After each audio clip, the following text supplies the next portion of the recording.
Entonces vamos a empezar la clase. Tenemos 2 horas. Vamos a ver básicamente lo que les pide el programa. Tres cosas. Vamos a mirar lo que es hoy día neoplasias, cáncer de aparato digestivo de sitios importantes. Vamos a ver primero cáncer de la vesícula biliar, luego vamos a ver cáncer de las vías biliares y luego vamos a ver cáncer de páncreas. Si bien en forma didáctica esto se separa para poder entenderlo bien, en realidad dense cuenta que es una zona que está compartida. La vesícula biliar, la vía biliar y el páncreas están compartidas. Simplemente para recordar algunas cosas, porque ustedes lo saben de anatomía, eh, la relación que hay entre la vesícula biliar con el hígado. Ustedes acuérdense que la vesícula biliar está por debajo del hígado en el segmento 4, o sea, todo esto es el hígado.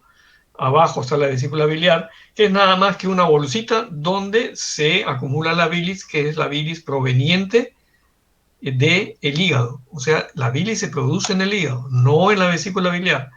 Baja por una serie de canalículos, la vesícula biliar, la bilis hacia la vesícula biliar, que es un órgano de depósito en realidad.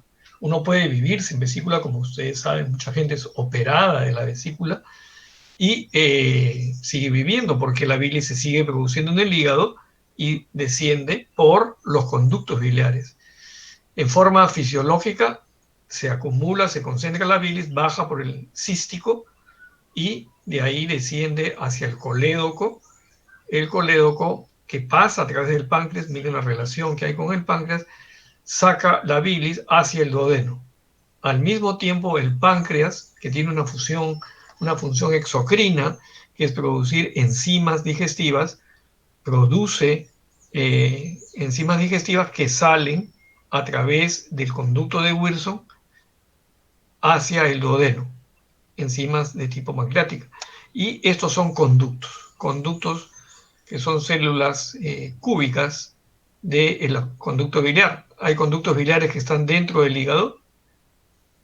Una parte de los conductos biliares están fuera del hígado, se llama la zona iliar, ilio, y luego viene a partir del cístico, cuando se une con el cístico se llama colédoco. Y el colédoco es el encargado entonces ya en última instancia a través de la papila de Vater de eliminar la bilis. No se olviden que acá en la última porción sale junto con las enzimas pancreáticas.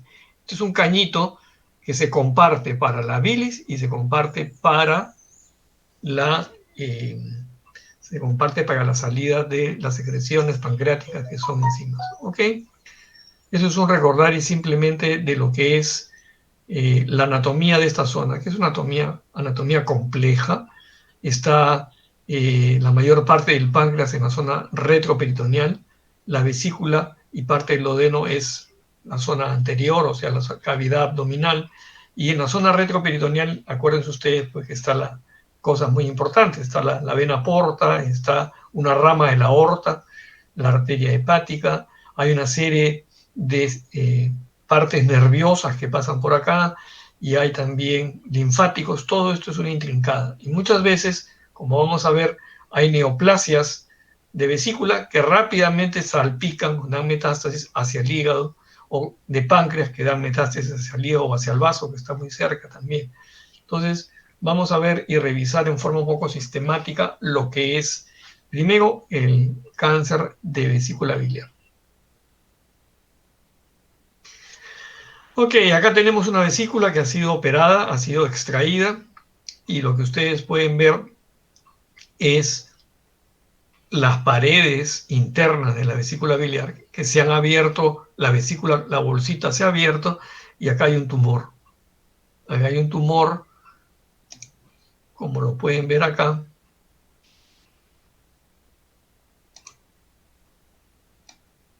Este es un tumor de páncreas, o perdón, de vesícula biliar. Este tumor de la vesícula biliar está en relación con un cálculo. ¿Por qué les pongo y les presento esta imagen? Porque hay una relación muy estrecha entre el cálculo en la vesícula biliar, que por años está acá, inflamando a la vesícula, que termina las células de la vesícula produciendo un cáncer. O sea que hay una relación estrecha entre lo que es cálculo y lo que es cáncer de la vesícula biliar. Eso es algo que siempre hay que recordar. Bajo el punto de vista histórico, la primera persona que describió cáncer de la vesícula biliar, miren en qué año, 1777, siglo XVIII. Ya se estaba describiendo, por Maximilian de Stolz en Europa, se estaba describiendo el cáncer de la vesícula. Eso fue una descripción, probablemente en cadáveres, nada más. Y también en la parte clínica, que la vamos a ver en un rato.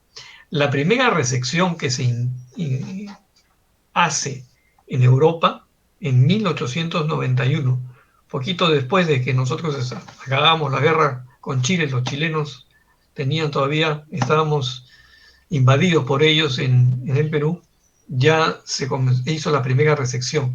Probablemente ese paciente falleció, pero se hizo una resección con un intento de sacar la vesícula que estaba con un cáncer. La primera resección que se hace en el mundo, bajo el punto de vista ya arreglado, con el avance que había habido de la anestesia y que fue exitosa para sacar una vesícula de un paciente canceroso, fue en 1955 por el doctor Pack. Son algunas cosas simplemente de la historia para que ustedes se ubiquen en el tiempo, cómo es que ha evolucionado el conocimiento del ser humano con este tipo de cáncer. Si vemos bajo el punto de vista estadístico, epidemiológico, vemos nosotros dónde estamos. Si nos comparamos nosotros con lo que es Estados Unidos, no hay tanto cáncer de vesícula biliar. Es 1.3 casos por 100.000 habitantes, que no es un escándalo, pero 1.3 casos por 100.000 habitantes, miren ustedes, comparado con lo que tiene Chile. Chile es uno de los países del mundo que tiene mayor incidencia de cáncer de vesícula biliar. Si vemos en Chile solamente el sexo femenino tiene 28 casos por 100.000 habitantes, lo cual sí es un escándalo. En varones, sexo masculino, 9.4 casos. ¿Nosotros dónde nos ubicamos? Nosotros nos ubicamos en un punto intermedio de 4.6 casos por 100.000 habitantes. Son datos estadísticos del Instituto Nacional de Enfermedades Neoplásicas. Si bien esto es una cifra global de todo el Perú, hay que ver por regiones. Hay una región del Perú, la región del altiplano, la que compartimos con Bolivia, la zona de Puno, todo el altiplano, y el norte de Chile aumenta la cantidad de casos. De 4.6 se eleva a prácticamente 9 o 10 casos por 100.000 habitantes. O sea que hay una situación también regional. Esto es una estadística promedio de todo el Perú, pero por razones que no les podría decir yo, porque no se sabe exactamente si es el alimento, si es genético, probablemente sea una causa muy importante. En la zona del altiplano hay más cáncer de vesícula que lo que hay en la zona del resto del país.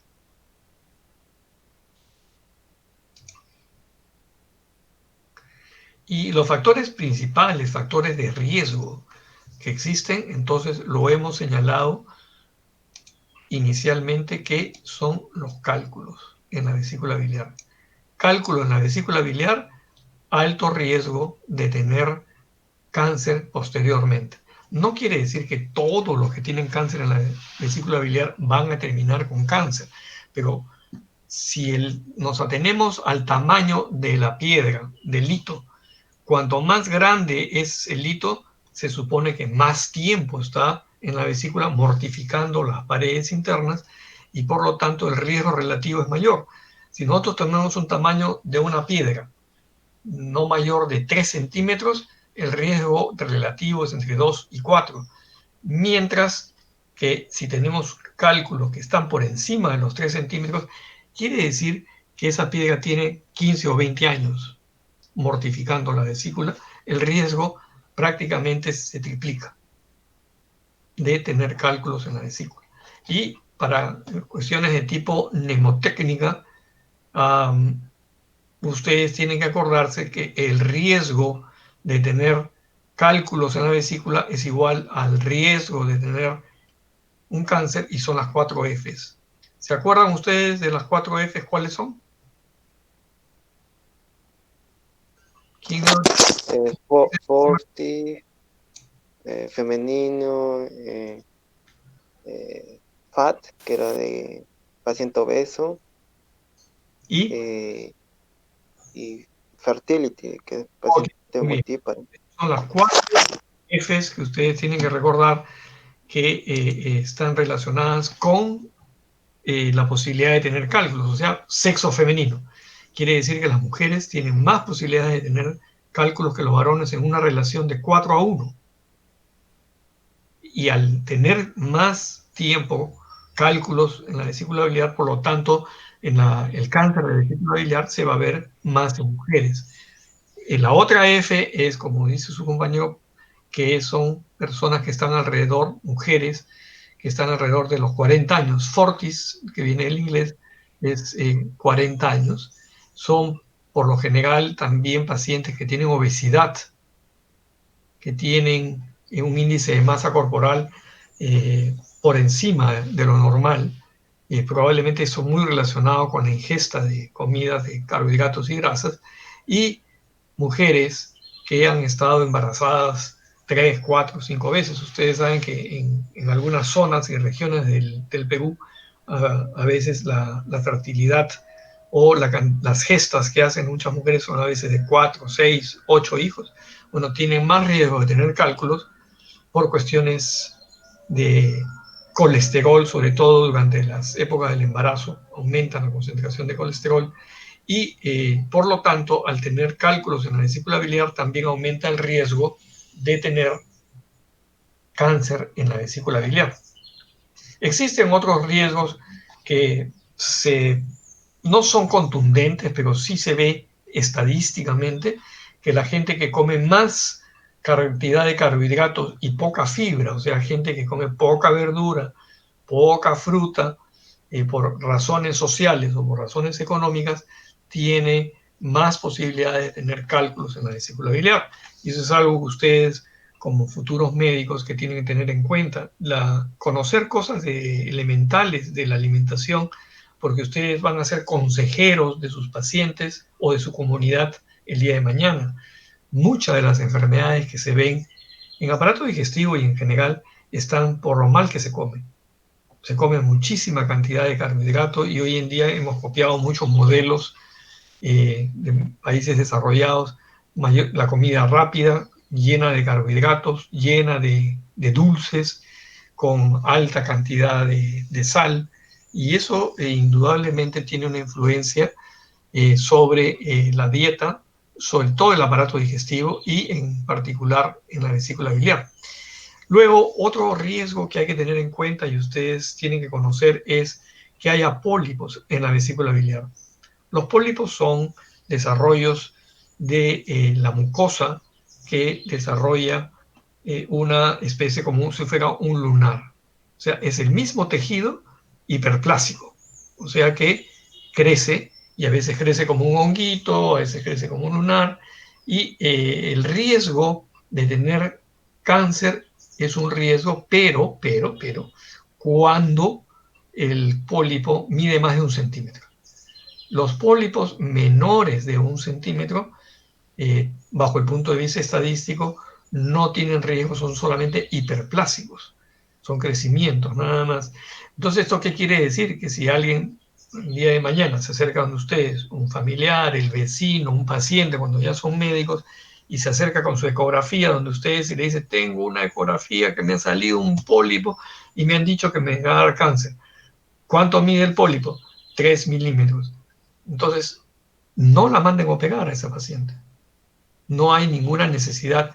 ¿Qué hacen ustedes? Al año siguiente le vuelven a pedir, o a los 6 meses si quieren, y si sigue en 3 milímetros, y si sigue a los 2 años en 3 milímetros, eso no es un cáncer, es un pólipo. Pero si el pólipo comienza a tener 3, pasa al año siguiente a 5, y comienza a crecer entonces hay un riesgo y por lo tanto sí es justificable que esa paciente se haga una colecistectomía, o sea, la extirpación de la vesícula. Otro riesgo es la vesícula en porcelana. La vesícula en porcelana es una vesícula que ustedes toman una radiografía de abdomen simple y sale la vesícula dibujada. ¿Por qué? Porque se llenó de calcio. Entonces se llama en porcelana porque parece realmente una figura de porcelana y eso es por el acúmulo de calcio y eso nos indica que esa vesícula ha sido una vesícula que con el tiempo se ha vuelto escleroatrófica, ha perdido su elasticidad y tiene depósitos de calcio y que ya no sirve para nada, esa vesícula ya no es elástica y tiene un riesgo bastante alto de tener cáncer en el momento que ustedes la vean o vean a este paciente. Ahí sí hay que indicarle de que sea operada o operado para evitar que pase a un cáncer.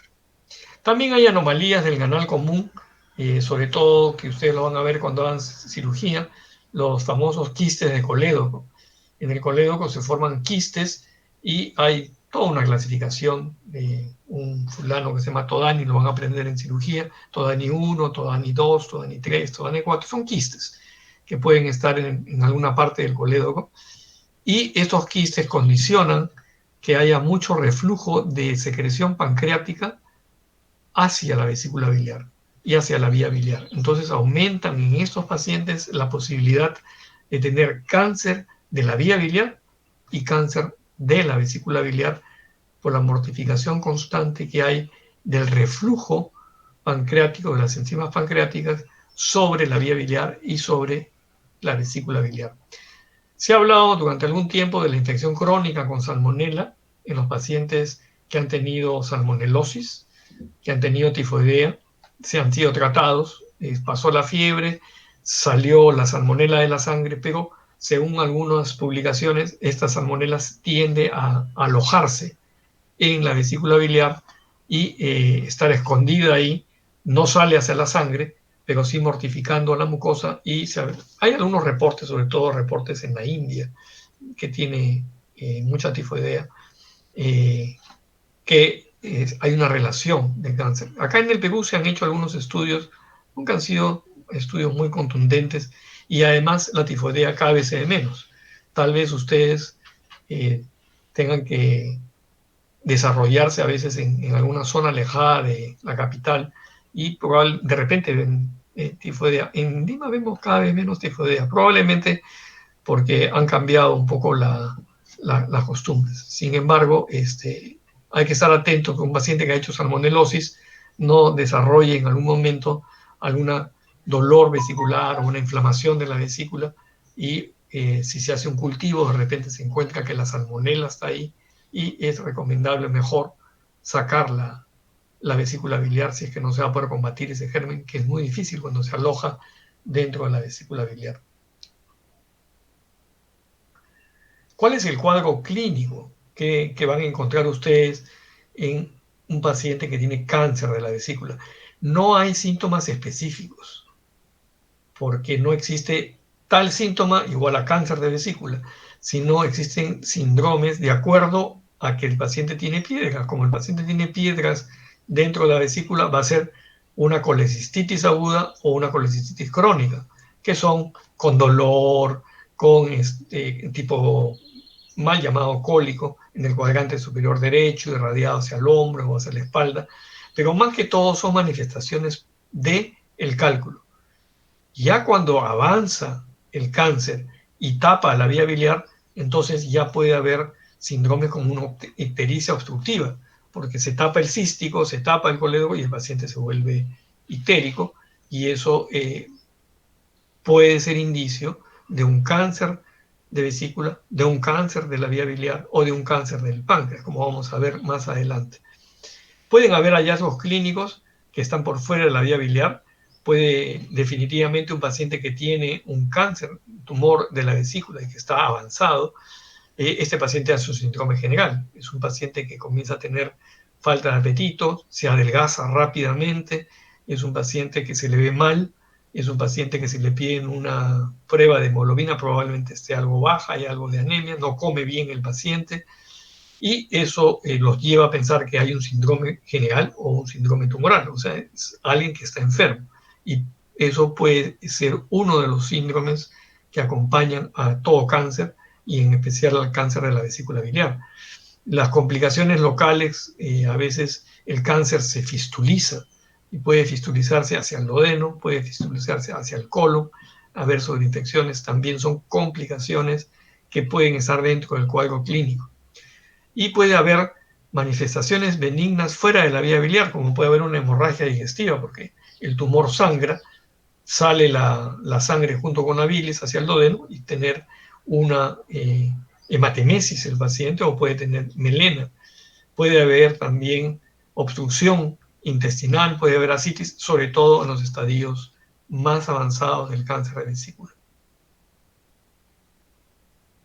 Las pruebas de laboratorio en general no son útiles. O sea, que tengamos nosotros un antígeno específico que diga este es cáncer de vesícula, realmente no son pruebas que nos ayuden mucho. Existe el CA19-9, que es este antígeno tumoral, que cuando está elevado, más que todo se eleva por cáncer de páncreas, algunas veces en cáncer de vesícula, pero no es fidedigno. O sea, no deberíamos usarlo para decir esto es un cáncer de vesícula. El antígeno carcino embrionario y el CA125, que son también marcadores tumorales, se elevan, pero tienen baja sensibilidad y especificidad.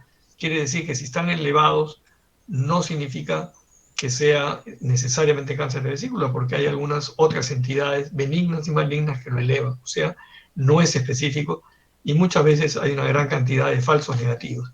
En líneas generales, laboratorio, bajo el punto de vista de marcadores, poca utilidad.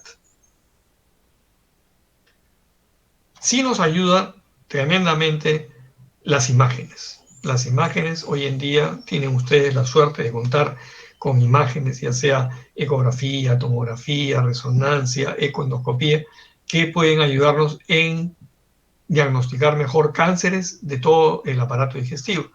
Y un buen examen para cálculos y tumores de la vesícula biliar es la ecografía abdominal. La ecografía abdominal, como esta que ustedes ven acá, acá ven ustedes un tumor. Esta es la vesícula, todo esto es la vesícula, y acá ven una opacidad, que la ven también acá, la vesícula biliar de una opacidad, pero con una diferencia. Este cálculo de acá deja eco, una sombra acústica. O sea, si vemos bien esta zona de acá,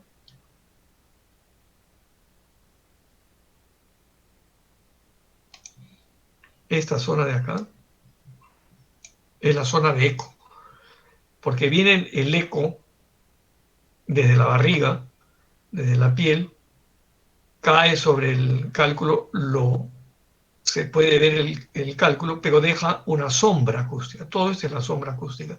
¿Por qué? Porque el eco no atraviesa la piedra, entonces deja una sombra. Igualito que una sombra, cuando ustedes se ponen al sol y hay una sombra, se llama sombra acústica. A diferencia del tumor, que es más blando, no tiene la consistencia que tiene un cálculo, y por lo tanto ustedes ven que debajo de esa piedra, que no es piedra, no hay sombra acústica. Igual que esta de acá, este es igual, como acá se ve bastante bien delimitada. Eso nos hace hacer la diferencia entre un tumor, que puede ser un tumor benigno, un pólipo puede ser así, o un tumor maligno. No podemos decir si es benigno o maligno, pero definitivamente esto no es una piedra, esto es una piedra. O sea que la ecografía es bastante buena. Y la tomografía es un buen examen para ver un tumor en la vesícula y si hay extensión hacia el hígado. Todo esto es el hígado. Acá está la vesícula biliar y hay un tumor dentro de la vesícula biliar y está comprometido el hígado, ¿no? Entonces, un cáncer, por ejemplo, de vesícula avanzado. Entonces, el primer examen que uno pide cuando tiene sospecha de cálculo o sospecha de tumor es una ecografía, luego una tomografía para delimitar mejor si es que está comprometido el hígado o no. Y luego tenemos exámenes como la colangioresonancia magnético-nuclear, que es un examen no invasivo, que también nos ayuda bastante, aunque es más caro.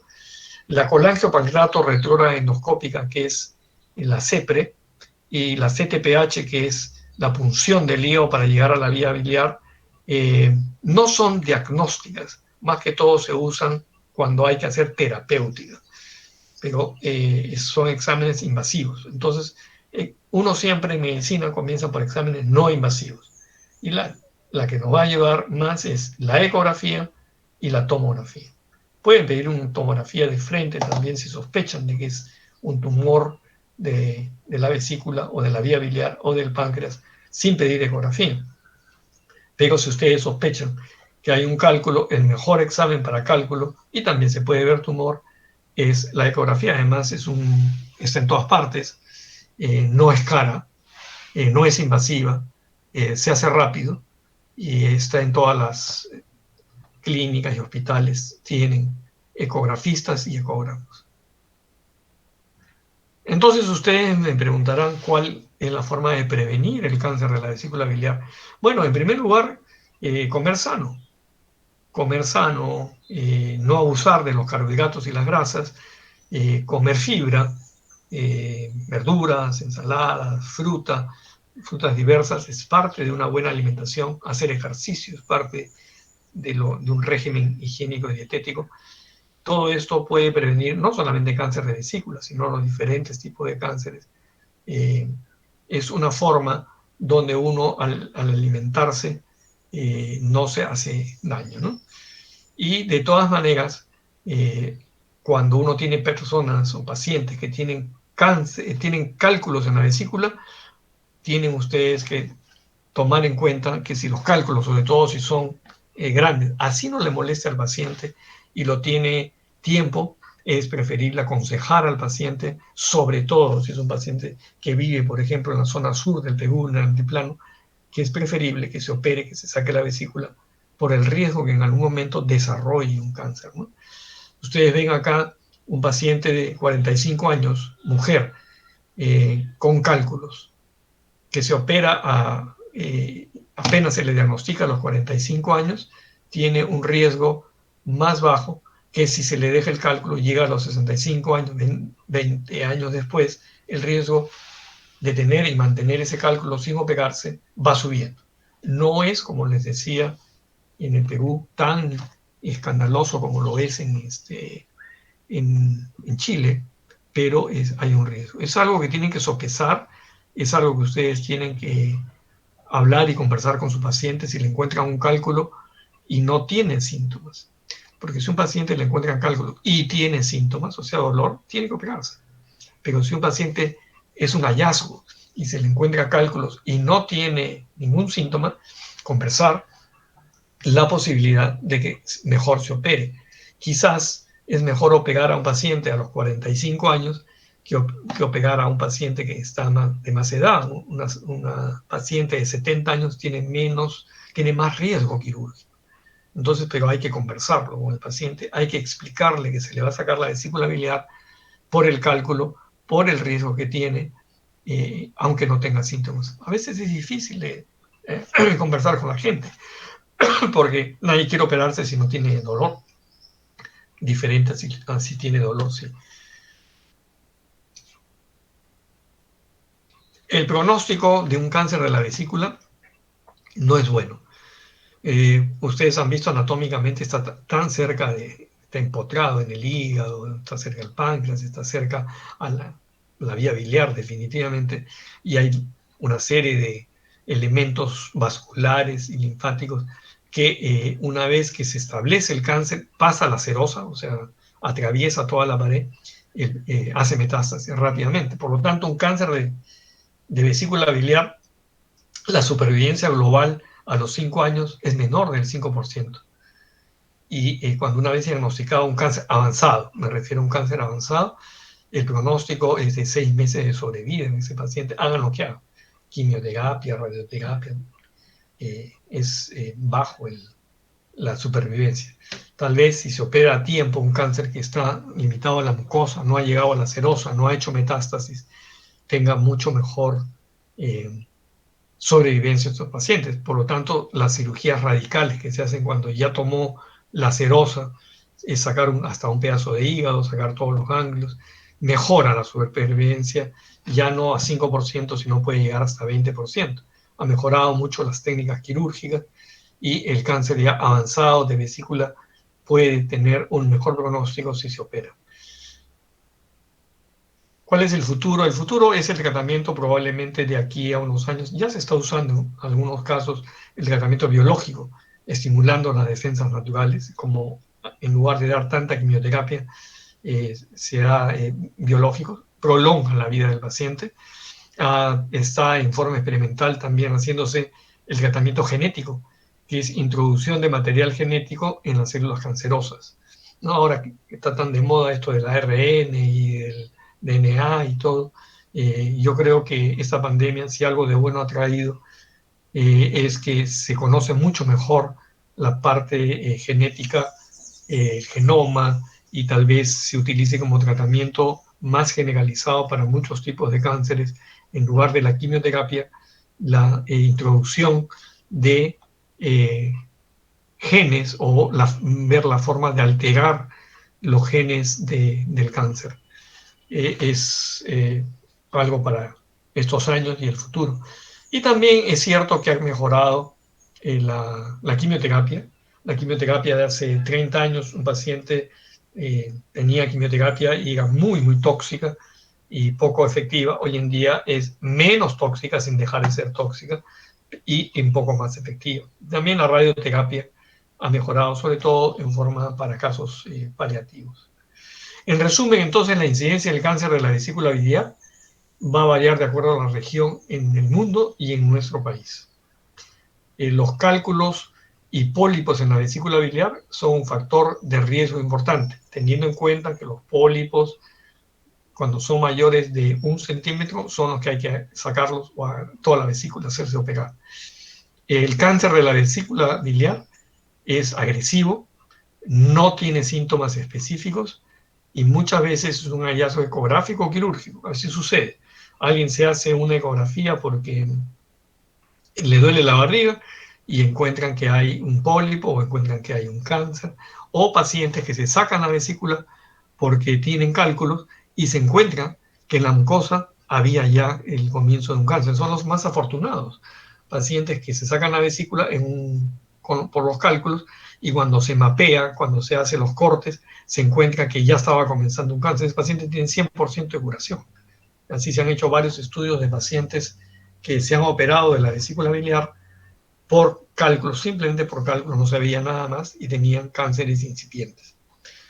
Y entonces también una conclusión dentro del resumen es que en las regiones con alta incidencia de cálculos en la vesícula biliar, la colecistectomía es una forma de prevención, como sucede en Chile. En Chile hay una cuestión de sanidad pública. Toda mujer que está en sus 40 años se le hace estudios ecográficos y se encuentra cáncer, se encuentra cálculos en la vesícula, se le sugiere la cirugía, porque genéticamente parece que hay mayor posibilidad de que tengan cáncer esta persona. Ok, hasta ahí hemos avanzado lo que es cáncer de vesícula. Ahora vamos a ver lo que es cáncer de vía biliar. Si ustedes tienen alguna pregunta de cáncer de la vesícula biliar, para ir viéndolo por partes: cáncer de vesícula, cáncer de vía biliar, cáncer de páncreas. ¿Algún comentario, alguna pregunta, alguna duda, alguna experiencia personal? Desde ahora les digo, los que no me conocen, no hay pregunta tonta. Todas las preguntas son preguntas importantes. A veces el único tonto es el que responde.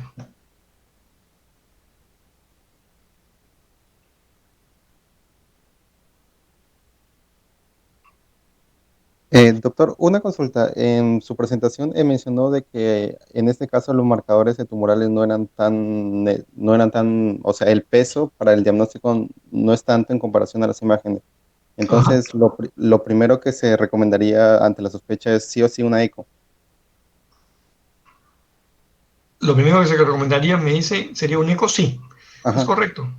O sea, yo no perdería mucho el tiempo en pedirle a un paciente marcadores, porque los marcadores pueden llevar a confusión en cáncer de vesícula biliar, ¿no?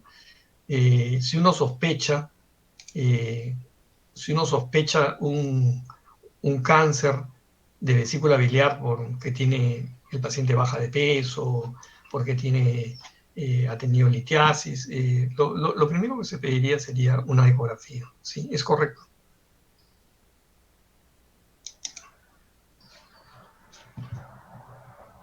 ¿Alguna otra pregunta, muchachos? ¿Algo que quieran comentar? ¿Algo que quieran preguntar? Doctor, una consulta. Sí. En un cáncer de vesícula ya bastante avanzado, que ya ha hecho metástasis al hígado de alguna manera, ¿tiene algún pronóstico o sea, puede sobrevivir el paciente al sacar las metástasis del hígado, por ejemplo, o de alguna manera en un tratamiento ya de este cáncer avanzado, ¿hay algún pronóstico de supervivencia factible Ok. Un paciente que tiene cáncer en la vesícula, hay que tipificarlo, y eso lo van a aprender ustedes cuando hagan cirugía y cuando hagan la parte de oncología. Todo paciente con cáncer, sea de donde sea, tiene que hacerse una clasificación. Y ustedes deben haber oído hablar del sistema TNM, tumor, nódulo, metástasis. Entonces hay una clasificación de todos los cánceres en general, donde está puesto prácticamente en siglas, ¿no? T1, N1, M0, etcétera, etcétera. Y a partir de acá se opera, a partir de acá no se opera. A partir de acá es curable, a partir de acá es como incurable. Entonces, cada paciente tiene que ser primero tipificado, y eso lo hacen los oncólogos. Con imágenes hoy en día se tipifica al paciente. Si es un cáncer de vesícula que, por ejemplo, a través de las imágenes se ve que no ha llegado a la serosa, o que está en la serosa, o que está en la serosa y ya comprometió una parte del hígado, pero no tiene metástasis a distancia, todavía es un paciente quirúrgico. Y todo paciente que entra a cirugía es no para ser un tratamiento paliativo, sino curativo. O sea, ya no se somete a un paciente a una cirugía para explorar, porque las imágenes nos ayudan mucho, la intención de la cirugía es curativa. Pero ¿qué pasa con el paciente, como lo plantean ustedes, de que el paciente ya tiene metástasis? Si el paciente tiene metástasis, las metástasis a distancia toman todo el órgano, el hígado, por ejemplo, y ya hay probablemente metástasis en pulmón, y muchas veces metástasis incluso van hasta el cerebro. Por lo tanto, este paciente es un paciente no quirúrgico, no curable, pero sí es un paciente al cual se le puede dar mejor calidad de vida. Estos pacientes entonces son sometidos a quimioterapia o a tratamiento biológico, que es un tratamiento no invasivo, ¿no? Y eso hace que el paciente disminuya, la quimioterapia hace que disminuya el tumor principal, que ya no es operable, que durante un tiempo también las metástasis no continúen, pero por ya lo que se sabe estadísticamente, la curación por quimioterapia es prácticamente nula en un cáncer de vesícula, por ejemplo, que tiene metástasis. Lo que va a hacer uno es prolongar la vida y la calidad de vida. La cobaltoterapia o la radioterapia a veces tiene cáncer también su sitio.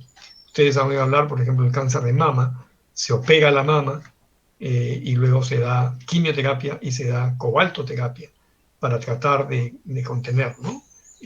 Tiene sus efectos colaterales la quimioterapia, por supuesto, y la cobalto o la terapia o la radioterapia también tiene efectos colaterales.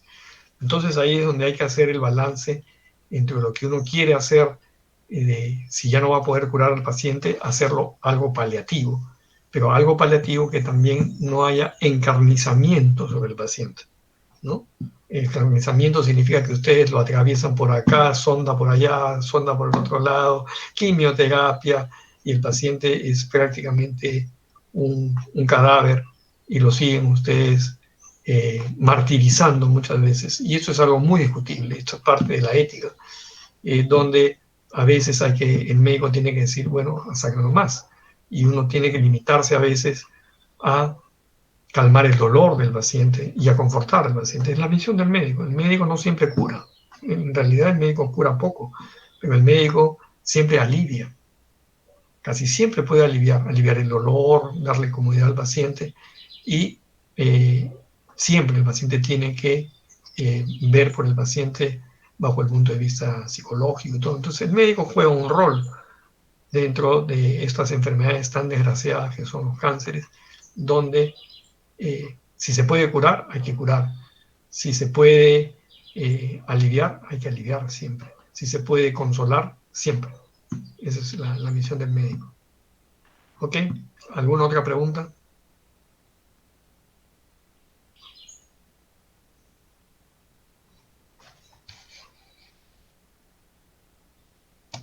Nada más, ¿seguro?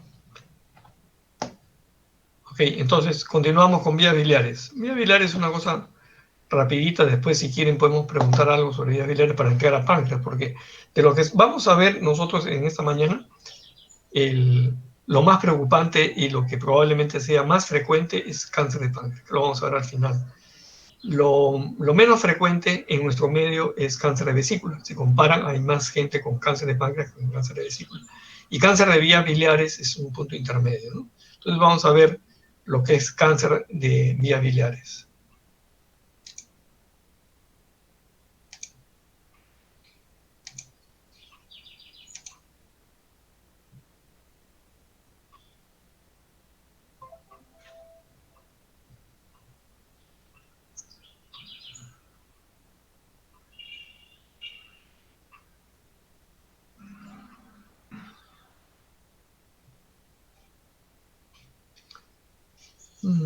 Claro, tenemos que volver a entrar acá.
Ok, ¿se está viendo bien? Sí, doctor. Ok, entonces vamos a ver rápidamente lo que es cáncer de la vía biliar. Y cuando hablamos de cáncer de la vía biliar, ya ustedes han visto en las primeras láminas la parte anatómica. Podemos hablar de cualquier punto del árbol biliar, sea la zona intrahepática, la zona del ilio o la zona del colédoco. Y bajo el punto de vista histológico es un colangiocarcinoma, porque la mayoría de cánceres de la vía biliar son provenientes del revestimiento interno de la vía biliar, que son células cúbicas. Hay un nombre propio, el tumor de Klatsky, que está en la bifurcación, y se llama así en honor a un doctor Klatsky, que lo describió, lo estudió, lo operó, y que es el más frecuente de todo, como vamos a ver en un instante, está en la bifurcación de los hepáticos. Lo vamos a ver en una lámina. A diferencia del cáncer de la vesícula biliar, el cáncer de la vía biliar es más frecuente en hombres, en varones. Y el cuadro clínico es básicamente lo que más predomina, es la ictericia obstructiva. Cuando yo digo, o ustedes escuchan ictericia obstructiva, significa una ictericia por una obstrucción benigna o maligna de cualquier parte de la vía biliar que produce una ictericia a predominio directo y por lo tanto tiene coluria y tiene también hipocolia y a veces acolia. Entonces, toda ictericia obstructiva se caracteriza por ser a predominio directo y presentarse con coluria o hipocolia. Y en cáncer de la vía biliar, cuando se tapa la vía biliar, no hay forma que salga la bilis y por lo tanto se regresa a la sangre, es a predominio directo, da ictericia y ya se agrega lo que ustedes sospechan, el síndrome tumoral. Pacientes venidos a menos, baja de peso, no quiere comer, aparte de estar ictérico. Entonces ustedes dicen dos cosas, ictericia obstructiva más síndrome tumoral, este paciente debe tener un cáncer. ¿A dónde? En la vía biliar o de repente en el páncreas, ¿no? El laboratorio, acá sí, el marcador CA199, que es un marcador tumoral, es más sensible, se ve en cáncer de la vía biliar, aumenta, pero no es tan específico porque puede ser cáncer de páncreas, donde más aumenta, más específico es para cáncer, pero es un poco más sensible. Y una vez más, las imágenes son las que nos ayudan muchísimo. Tenemos todo tipo de imágenes. La ecografía no es de gran ayuda. La TAC sí nos ayuda a algo, la tomografía, pero la que más nos ayuda es la colangioresonancia magnético-nuclear. Que ustedes saben que es una tomografía, pero que nos dibuja muy bien la vía biliar, sin invadir. La CEPRE y la CTPH son invasivos y son básicamente terapéuticos, no para hacer diagnóstico, sino para hacer terapia. Por ejemplo, colocar un stent, como vamos a ver.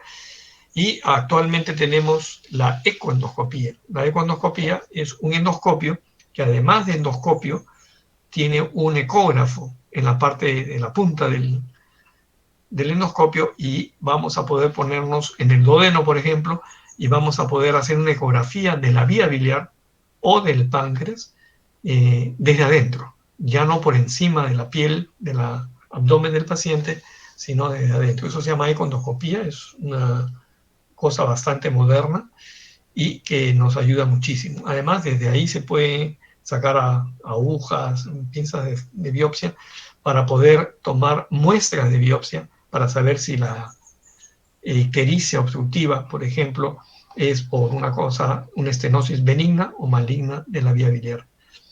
Bajo el punto de vista del tratamiento curativo, es solamente el quirúrgico. Y cuando ya está avanzado el cáncer y no se puede operar porque ya hay metástasis, hay diseminación, lo que se hace es colocar prótesis por CEPRE, son stents en realidad, y se puede colocar también por radiología intervencionista a través del hígado, como vamos a ver algunos ejemplos. Entonces, para recordar una vez más la vía biliar, ustedes ven esto que está acá, está en la zona intrahepática, o sea, son los canalículos intrahepáticos que recolectan la bilis y puede haber un tumor intrahepático. Cuando el tumor se desarrolla no intrahepático, sino extrahepático, pero a la salida del hígado, se llama la zona iliar. La zona iliar está por encima de el cístico, es el hepático común, que es la bifurcación. Se une el hepático derecho, el hepático izquierdo y el cístico por encima de esto. Si hay un tumor, se llama tumor iliar, del hilio hepático, o tumor de Klatsky. Este es el que recibe el nombre de tumor de Klatsky. Y cuando el carcinoma, el colangiocarcinoma, está en el colédoco, en cualquier parte del colédoco, se llama un colangiocarcinoma distal o extrahepático. Entonces tenemos, la vía biliar es una sola. Las más delgaditas están arriba, las más gruesas están abajo, y tenemos o un cáncer intrahepático o un cáncer extrahepático y un cáncer del ilio, que también es extrahepático, ¿no? ¿Cuál es el más frecuente? Este de acá, el tumor de Klatsky o el tumor iliar. 70% de los tumores de vía biliar, de los colangiocarcinomas, son de la bifurcación. No sé exactamente por qué. No les podría decir yo por qué hay más acá y no acá y no acá. No sé. Pero definitivamente el 60-70% están acá en el ilio. Por eso es el único que recibe nombre propio, Klatsky.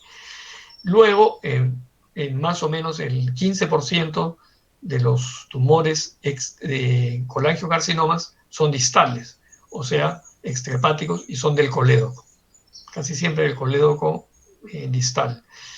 Y un 5%, quizás hasta 10% en algunas latitudes, es el colangiocarcinoma intrahepático. Entonces, este es el número 1, el número 2 y el número 3 en lo que se llama en orden de frecuencia. Esto es un colangiocarcinoma visto con un endoscopio, duodenoscopio durante una CEPRE. Ustedes ven acá el colédoco, acá está el conducto de Wilson, este delgadito, y ustedes ven la sustancia de contraste se inyecta de aquí para arriba, y ustedes ven una detención prácticamente de la sustancia de contraste. O sea, hay algo que está estrechando, estenosando la vía biliar, y justo está en la bifurcación del hepático derecho y del hepático izquierdo, y acá hay un silencio. Apenas si hay un hilito de sustancia de contraste que se ha inyectado y va a pasar hacia la intrahepática. Y como consecuencia de que acá hay un tumor o una obstrucción, esta intrahepática, que son finitas, que deberían ser así, se han dilatado. Se han dilatado porque es como una manguera que ustedes la tapan, entonces se dilata por la presión que hay de querer sacar la bilis. Si la bilis no puede salir o sale muy poquita, se regresa la bilis al hígado, a la sangre, y el paciente se vuelve histérico. Esto es lo mismo, solamente es una ampliación de esta foto, y acá ven ustedes la parte de arriba, la parte de abajo y el tumor al medio. El tumor no se dibuja porque no le cae el contraste. Probablemente pasa por un desfiladero, por un hilito, porque con fuerza se ha inyectado la sustancia de contraste y se ha visto la parte de arriba, pero con una gran dificultad. Eso es retrógrado, lo que uno hace durante la CEPRE. La forma fisiológica es que la bilis se produce acá, en el hígado, y baja hacia el duodeno. Entonces está atorada la bilis. Eso es un colangiocarcinoma, y específicamente es un tumor de Klatsky.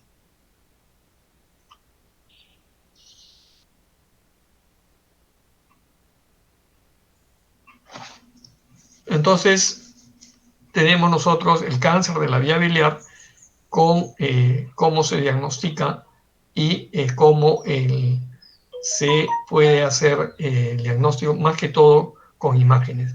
Colangioresonancia magnético-nuclear es el que más nos va a ayudar. Déjenme ver si yo tengo algunas figuras. Vamos a ver.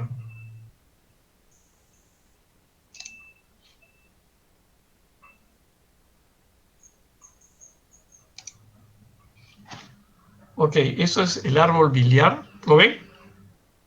¿Se ve la imagen?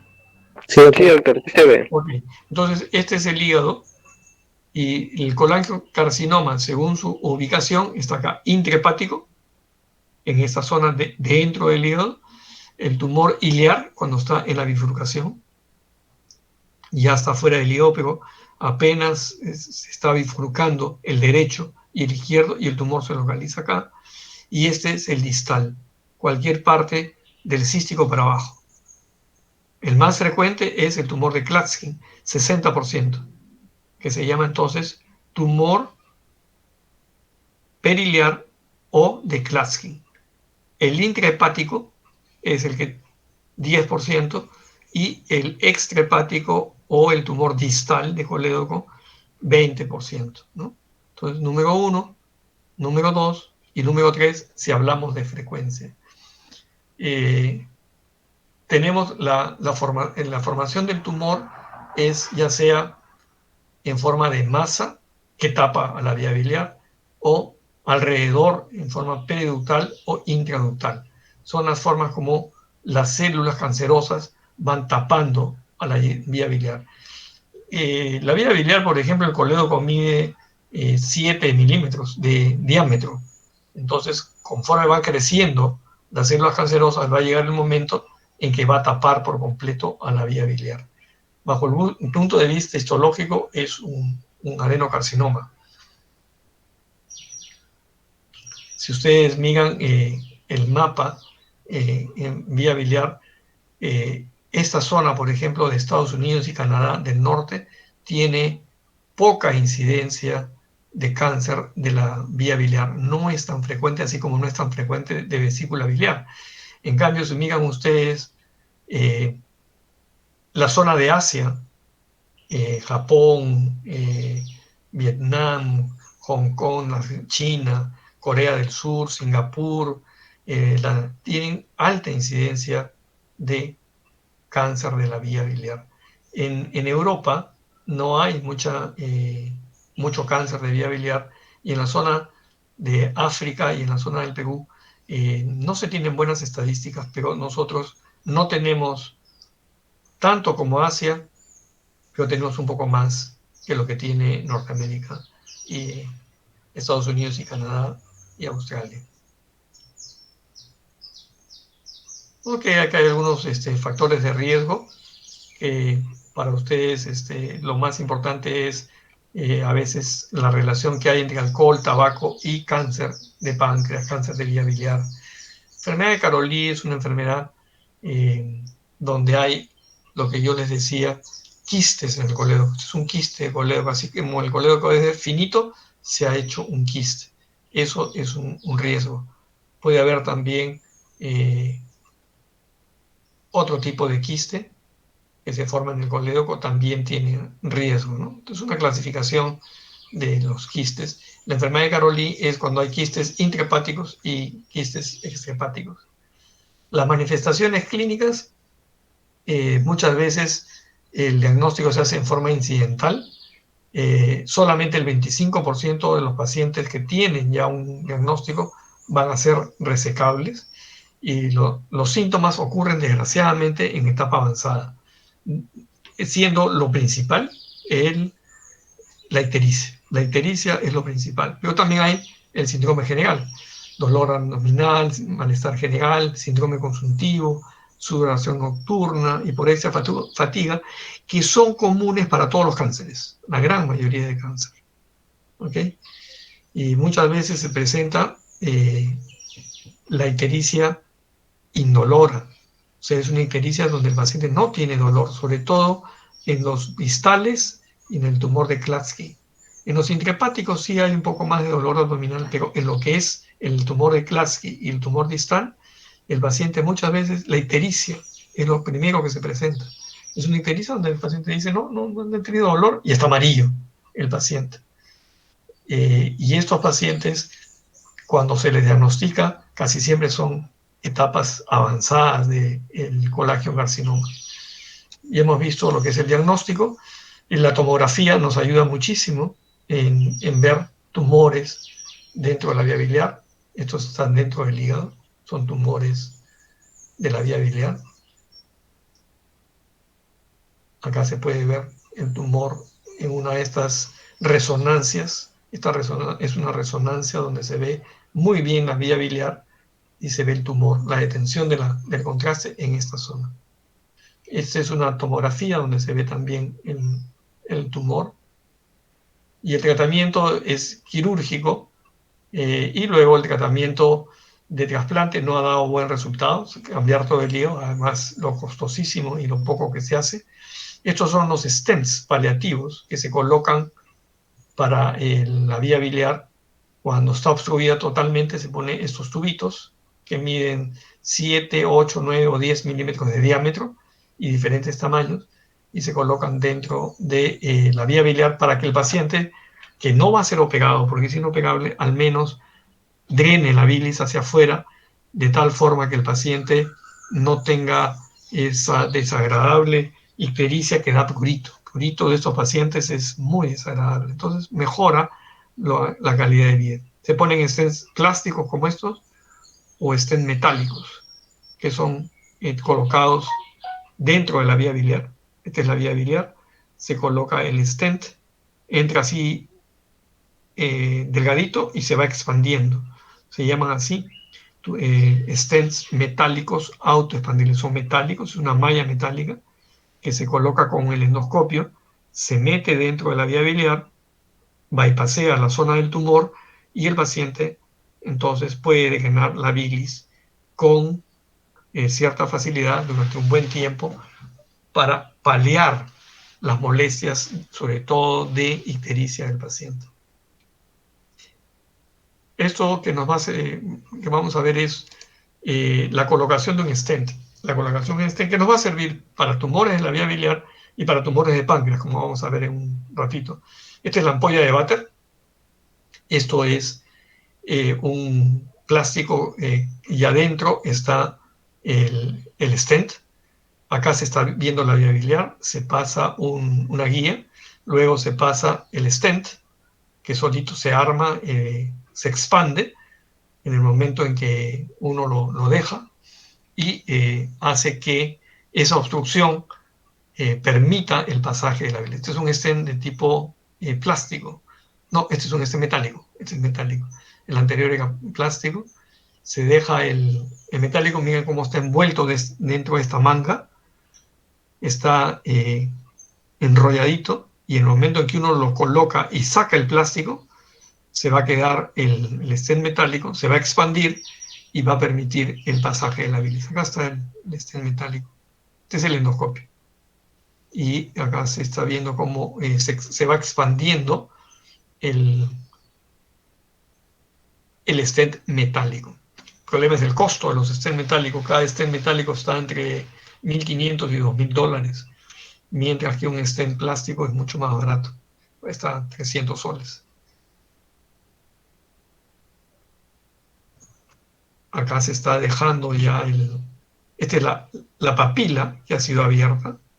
Estamos dentro del duodeno y acá se está sacando el plástico para que se desenrolle o se expanda el metálico. Y acá está, ustedes tienen ya colocado este stent metálico que permite bypassear a la zona de estenosis de la vía biliar. Se usa para estenosis de la vía biliar maligna y para cáncer de cabeza de páncreas. Ok.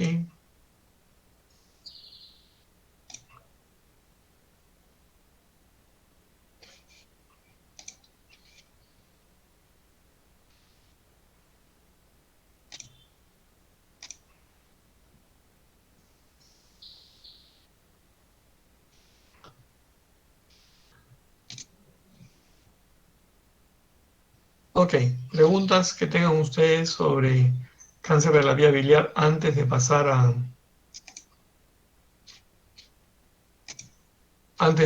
cáncer de páncreas, que es lo último que vamos a hacer.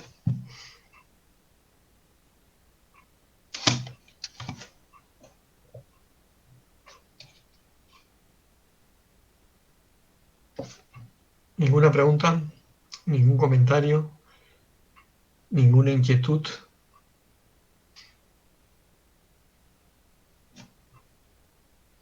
¿Están todos despiertos o se han dormido?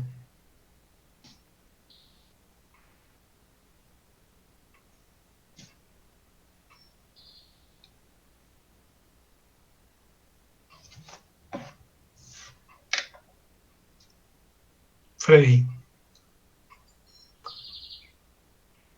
Estamos despiertos, doctor. ¿sí? ¿Has pasado lista para ver si están todos despiertos, seguro? Ok, ¿ninguna pregunta entonces para pasar a cáncer de páncreas? Vamos a pasar a cáncer de páncreas y después, si tienen alguna pregunta que se acuerden de lo que es vía biliar, la podemos hacer al final.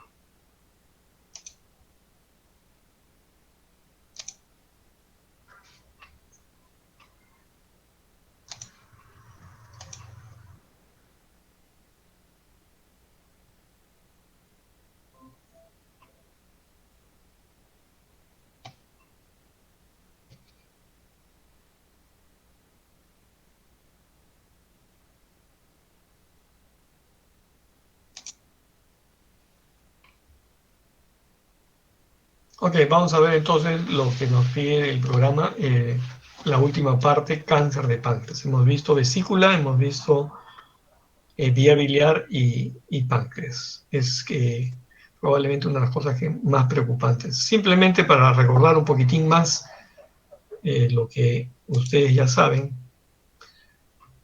el, el páncreas, el páncreas es un órgano doble, porque es un órgano endocrino que produce insulina, pero su mayor función está exocrina, o sea, de producir enzimas pancreáticas, que son las que van a salir hacia el duodeno y que van a servir para la digestión. Más o menos el largo desde aquí hasta acá, de la cabeza del páncreas hasta la cola, es unos 15 centímetros. Es un órgano pequeño, planito, muy blando, pesa menos de 100 gramos. Sin embargo, tiene una tremenda función, ¿no? La producción de la insulina como páncreas endocrino y la función exocrina. Acuérdense ustedes de sus estudios de histología, fisiología, anatomía. Los acinis pancreáticos son como glandulitas que después tienen canalículos que se reúnen en un gran canalículo que es el conducto de Wilson, que es el que va a desembocar la mayor parte de la secreción pancreática hacia el intestino, y también el conducto de Santorini que desemboca un poquito más arriba en la papila menor y también saca algo de la producción de enzimas pancreáticas. Ustedes acuérdense, las enzimas pancreáticas sirven para la digestión de las proteínas, de los péptidos, de las grasas, de los carbohidratos. Es todo un sistema. Y miren ustedes la enorme relación que hay con el duodeno. Ustedes ven acá la cabeza de páncreas, que esta es la parte de la cabeza, está pegada con el duodeno. Quiere decir que si nosotros tenemos un cáncer de cabeza de páncreas, no podemos agarrar y sacar la cabeza de páncreas sin sacar el duodeno, porque está íntimamente pegado, unido, es una sola unidad, ¿no? Si tenemos anatómicamente la cabeza, tenemos el cuello, que está en la unión con el cuerpo, y tenemos la cola de páncreas, que está en relación la cola de páncreas con el vaso. Tenemos una arteria y la vena esplénica, y la vena esplénica se une con la vena cava inferior, con la mesentérica superior, forman la vena porta, que es la que entra al hígado. O sea, acá está cortada la vena porta para entrar al hígado, proveniente del vaso y proveniente de la mesentérica superior. Miren ustedes, está en una gran parte retroperitoneal por detrás del estómago, cerca de los riñones, compartiendo el espacio retroperitoneal, y está en relación con la vía biliar, porque acá se ha cortado el conducto colédoco que desciende por el páncreas para eliminar la bilis hacia el duodeno, y esta parte de acá es retroduodenal y intrapancreático del colédoco. O sea que hay una íntima relación entre lo que es vesícula, que nos saca el colédoco, la vía biliar, y el páncreas, más una serie de órganos o de elementos vasculares, linfáticos y nerviosos del retroperitoneo. Todo eso hace que entendamos mejor cuál es la importancia de tener un tumor en esta zona, que nos va a dar la sintomatología, y que es tan difícil operar, o es tan difícil curar un cáncer de páncreas, porque es un órgano pequeño, muy metido dentro del cuerpo, es un órgano muy lábil, muy frágil y rodeado de elementos muy, muy importantes para el ser humano. Entonces eso es importante que ustedes recuerden lo que es la anatomía, la fisiología del páncreas. Simplemente para ver algunas imágenes de páncreas, que miren ustedes, han tenido que sacarle el estómago, cortarlo para poder mirar el páncreas. El páncreas está más pegado a la columna que hacia la parte anterior del abdomen. Entonces el páncreas, acá está el conducto de Wilson, el conducto de Santorini, miren ustedes las venas y las arterias, la aorta nomás está ahí pegadita. Han tenido que sacar el colon para poder mirar el páncreas. ¿Por qué? Porque el páncreas toma una posición muy central dentro de la anatomía del ser humano. Si este es el ombligo, la barriga del paciente, y esta es la espalda del paciente, acá está la columna vertebral, miren ustedes, acá está el colon, acá está el estómago, que está cortado, y detrás del estómago es el páncreas, pegado a la columna, muy cerca de los riñones y con todos los elementos vasculares que acabamos de ver, ¿no? Entonces es un órgano que cuando hay un tumor no lo pueden tocar, como si podrían tocar una vesícula o podrían tocar un hígado que está en la parte muy anterior. Acá no lo pueden tocar por la espalda porque está la columna vertebral y las costillas, y por lo tanto el páncreas es muy, muy difícil de rastrear. Imagínense ustedes cuando no había ecografía, no había eh, resonancia, no había tomografía, y no estamos hablando de mucho tiempo. Cuando yo comencé mi residencia de la especialidad, no existía la ecografía, no existía la tomografía. Cuando era estudiante como ustedes, era muy difícil observar el páncreas. Hoy en día ustedes tienen la suerte de tener elementos mucho más modernos, y saldrán otros donde el páncreas puede ser mejor localizado, bajo el punto de vista de su patología, puede ser mejor diagnosticado, y sin embargo, aún así, es un órgano traicionero, difícil. Cuando el cáncer de páncreas viene, ya por lo general es avanzado. Si ustedes se atienen a los reportes estadísticos que son muy buenos en Estados Unidos, ustedes saben que es un país que tiene aproximadamente 10 o 12 veces la población peruana, es un país de 300 millones de habitantes. Solamente California, el estado de California, tiene la cantidad de gente que tiene el Perú, más o menos. California, que es un estado grande, tiene 30 millones de habitantes, nosotros también tenemos 30 millones. En Estados Unidos se reportan 30.700 casos nuevos por año.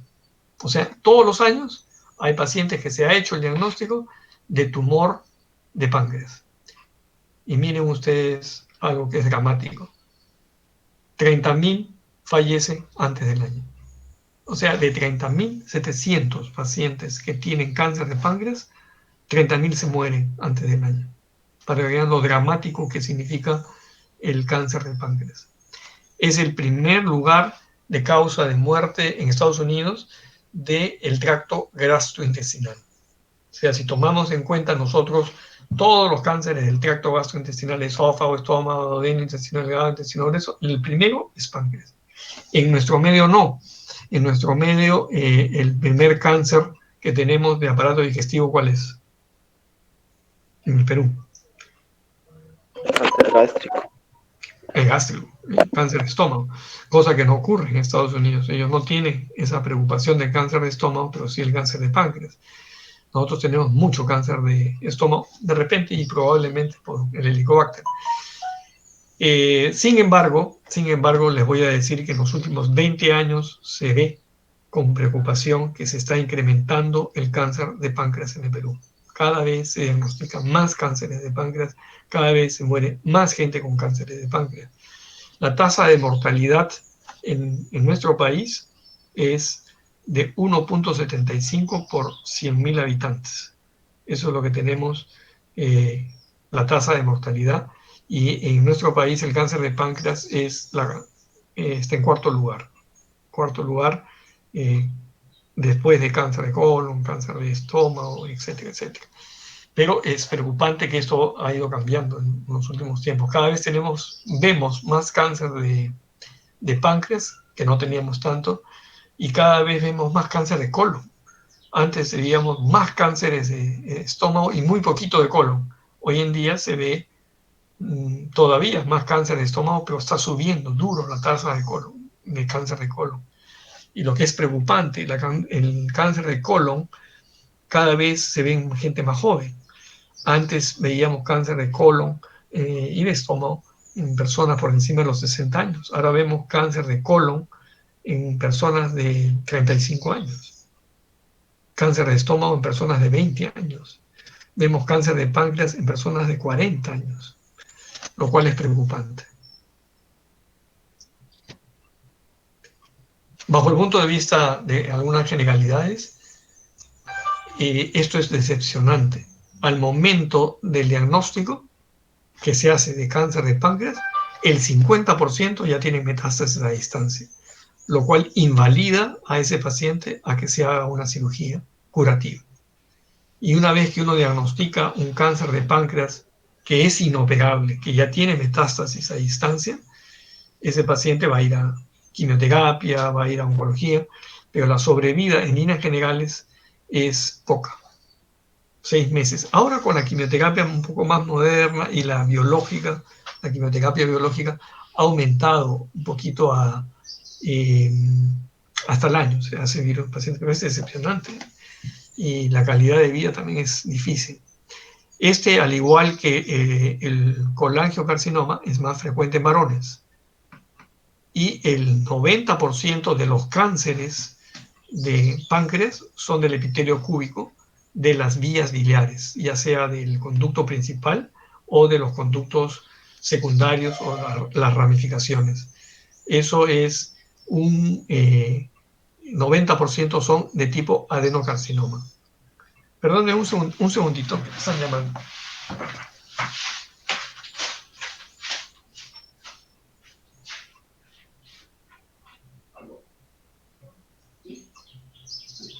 Carlos, preocupado, Carlos. Ya, dame una vez, ya. Dejo abierto.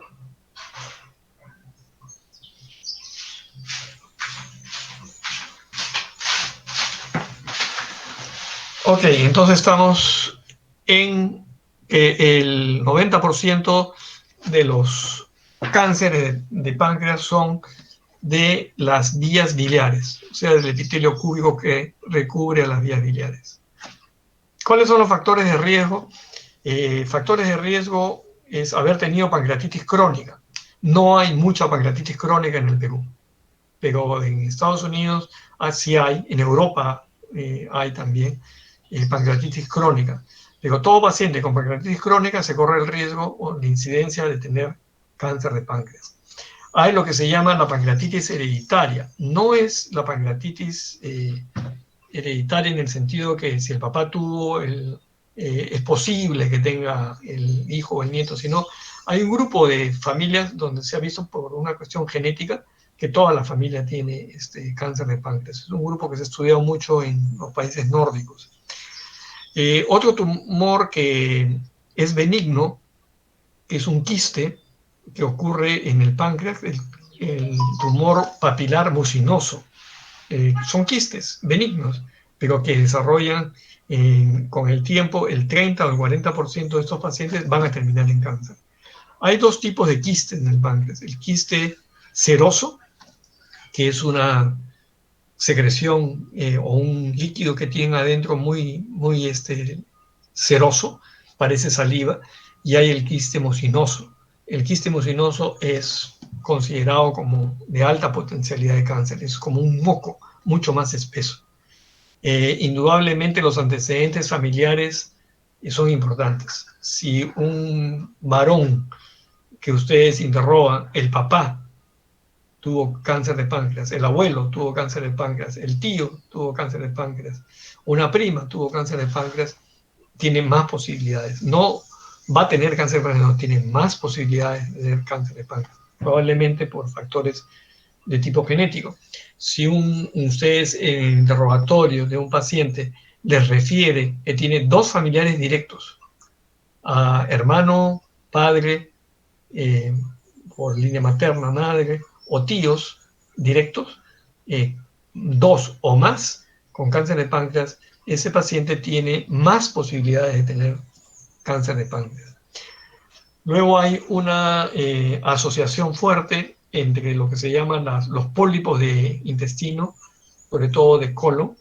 Hay uno que se llama FAP, poliposis adenopatosa familiar, y el síndrome de Peutz-Jeghers, que son una cantidad enorme de pólipos en el intestino delgado, en el intestino grueso, están asociados con el cáncer de páncreas. ¿Alguien se acuerda qué es el síndrome de Peutz-Jeghers?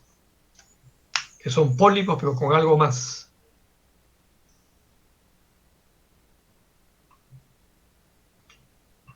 Ok, el síndrome de Peutz-Jeghers son pólipos que están en el intestino delgado o en el intestino grueso, pero además tienen una característica que cuando ustedes miran la mucosa labial interna, tienen manchas, unas manchas que parecen así como de café con leche. Esas manchas están asociadas a Peutz-Jeghers, están asociadas a poliposis. Si ustedes ven manchas cuando hacen el examen en la cavidad oral, sobre todo en la zona de los labios, zona interna, estos pacientes manden a hacer o una endoscopía o una colonoscopía porque pueden tener pólipos dentro del intestino. El tabaco está demostrado que es un factor de riesgo hacia el cáncer de páncreas y está demostrado también que algunos productos son tóxicos y pueden llevar al cáncer de páncreas. En la industria petroquímica, que se usan muchos derivados del petróleo, industria del caucho, la gente que está trabajadora de los industria de los tintes de cabello, el asbesto, que ya está prohibido usarse, pueden producir o aumentar el riesgo de cáncer de páncreas. ¿Cuál es la fisiopatología para explicar luego cuál es la sintomatología? Básicamente el cáncer de páncreas da síntomas porque es una masa que crece y sobre todo hacia el retroperitoneo y entonces va a dar muchos de los síntomas porque ese crecimiento va a aplastar, vamos a decir así, a muchos nervios, muchos vasos que están en esa zona, va a obstruir el mismo tubo digestivo, va a dar mucho dolor porque por ahí pasan grandes filetes nerviosos en la zona del retroperitoneo. Entonces su compromiso es por vecindad. ¿Es por vecindad de quién? Del colédoco. Si ustedes tienen el cáncer de cabeza de páncreas que crece y tapa el colédoco, ¿qué va a haber? Ictericia. Si tapa el hilio hepático, como acabamos de ver, ¿qué va a dar? Ictericia de tipo obstructivo. Si termina comprimiendo al duodeno, el tumor de cabeza de páncreas, ¿qué va a producir? Que el paciente no pueda comer, que el paciente vomite lo que come o cada vez come menos porque está disminuyendo la luz del intestino del duodeno por crecimiento. Puede estar muy cerca del estómago, puede también achicar al estómago, entre comillas, lo puede obstruir o dar esa sensación de saciedad y que el paciente no come, o está cerca del colon y puede dar metástasis o puede dar por continuidad, aplastamiento, si quieren llamarlo así, del colon. Entonces los síntomas están en relación a la compresión o a la invasión de órganos vecinos. Acá ven ustedes un cáncer de cabeza de páncreas. Es un cáncer de cabeza de páncreas que ya comprometió prácticamente a la ampolla de váter y va a haber una obstrucción del flujo de salida de la bilis y por lo tanto el paciente va a tener ictericia. Este es el duodeno y este es la cabeza de páncreas que ven ustedes cómo crece hacia la luz. Cuando crece de tal manera que tapa toda la luz, el paciente ya no puede comer, el paciente vomita. Este es un cáncer también de cabeza de páncreas que se ve por la parte de atrás, o sea, se voltea al duodeno y están viendo ustedes un cáncer de cabeza de páncreas que está unido al duodeno. Este es por la parte anterior y este es por la parte posterior. Va a haber cáncer en el cuerpo y va a haber cáncer en la cola. El más frecuente es en cáncer en cabeza de páncreas, luego cáncer de cola y luego cáncer de cuerpo. Bajo el punto de vista de mnemotécnico, para que ustedes se acuerden, la sintomatología, cáncer de cabeza de páncreas, signo principal, ictericia, porque tapó el colédoco. Cáncer de cuerpo, dolor, porque está en el retroperitoneo aplastando los nervios sensitivos que pasan por atrás. Cáncer de cola, metástasis, porque está cerca al vaso y está cerca a la vena y a la arteria esplénica que va a ir hacia el hígado y por lo tanto va a llevar rápidamente metástasis. Entonces, ictericia, dolor, metástasis.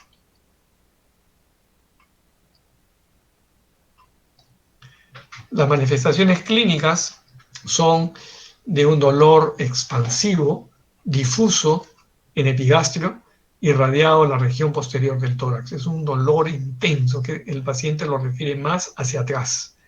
Además hay anorexia en el paciente, se llena muy rápido, hay náuseas, cuando hay obstrucción vomita el paciente, hay un malestar general, hay depresión psicológica en el paciente, incluso antes de aparecer la ictericia, y cuando aparece la ictericia, el signo más molesto en el paciente es el prurito.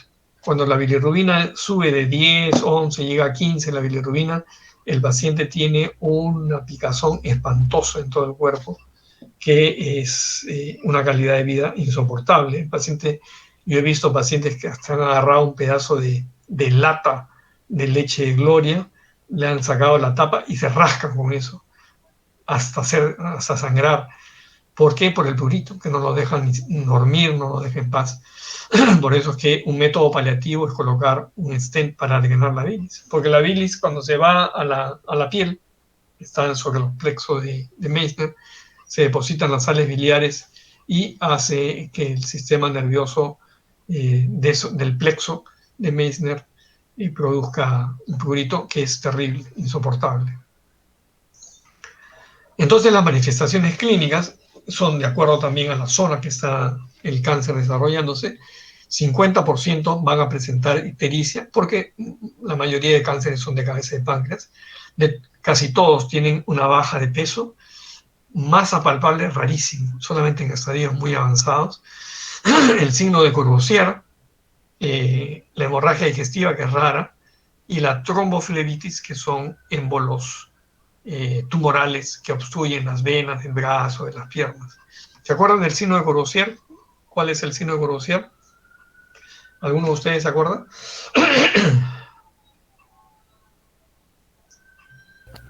Una vesícula palpable.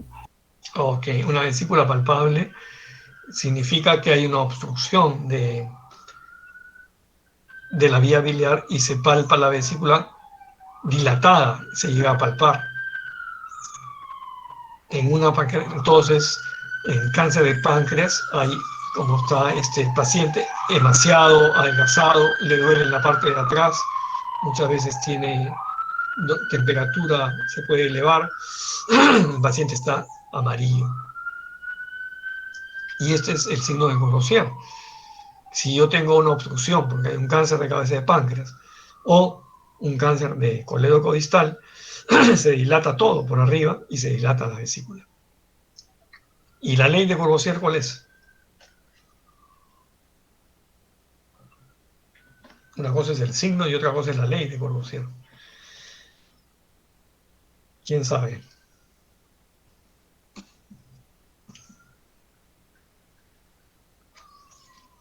La ley de Courvoisier dice: todo paciente ictérico que se le palpa la vesícula es un cáncer de cabeza de páncreas mientras no se demuestre lo contrario.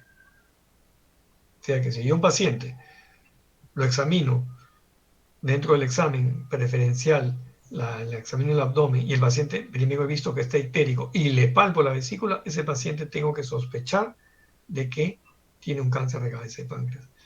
La pregunta es la siguiente: ¿por qué si yo tengo una piedra, no un cáncer, sino tengo una piedra que me da ictericia obstructiva, se dilata el colédoco probablemente, pero no se dilata la vesícula? ¿Por qué? ¿Por qué es altamente sospechoso de cáncer de cabeza de páncreas el palpar la vesícula? ¿Y por qué no sucede lo mismo con una piedra que obstruye, que es algo benigno?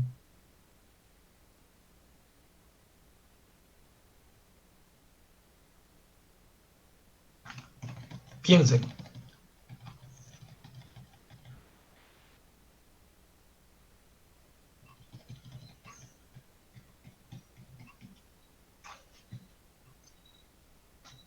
¿Por qué puede producirse? ¿Por qué se produce dilatación de la vesícula en el cáncer y casi nunca se produce en la coledocolitiasis? Pese a que los dos dan ictericia obstructiva. Uno es benigno y el otro es maligno.